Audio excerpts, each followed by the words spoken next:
statements, behavior of hatred, discrimination, and hurt in our community. I'm not going to try to recall them one by one. I wish I could stand here in front of you and say that this is the last time that we'll have to deal with this issue. But in my heart of hearts, I know it isn't. And I wish that each time were the last time, and almost breathe a sigh of relief when it's over. And yet I know I have to steel myself for the next time that it will occur. And it will occur again. As an administrator, we had a responsibility for letting you know about this incident when it occurred on Saturday evening. And I was one who erred on the side of not wanting to repeat those words, of not wanting to be an instrument that perpetuated the use of those words. Over the course of the past 2 days, spending time with students and faculty and staff, and I've actually softened my position.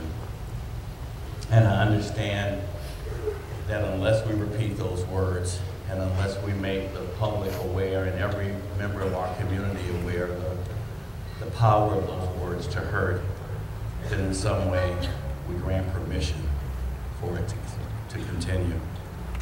So I thought about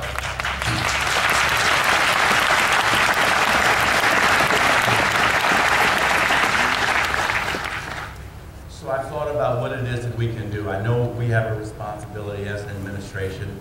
Students yesterday gave us a list of their demands, and one of those demands was to have greater transparency in how we communicate with you, to have this all-campus rally, and to put together a task force that will look more closely at how we handle and deal with these issues, unfortunately, when they occur again, and we will absolutely do that, and we will honor that as administrators.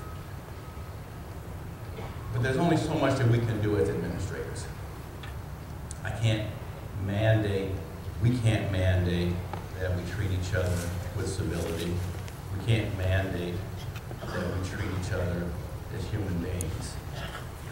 We can write down what the consequences are, and we can tell you how we can hold people accountable. But at the end of the day, the way that this community becomes better is not because of dictates from Hopkins Hall, but because of what we demand from each other. So if there's one thing that I can leave you with, and I've thought about it, and that is we can't continue to perpetuate a culture of silence.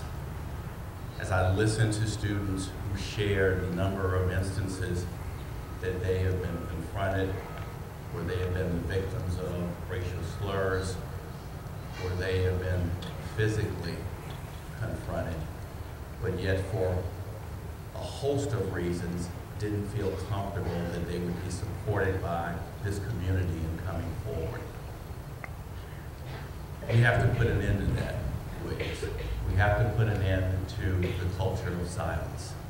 And that responsibility lies on every single one of us. So there are two things that I ask you to do and to make a commitment to do to each other and to Williams. And that is to say within your heart of hearts that you will not tolerate language, behavior, acts of aggression, disrespect, discrimination, and racism. And that you will not perpetuate acts of hatred, discrimination, and racism. If we as a community make that commitment and uphold it as individuals, then I think that this will be the kind of Williams College that we can all be proud of and feel that we can safely operate within. So I ask that of you, and I ask you to ask that of each other. And thank you very much for showing up today.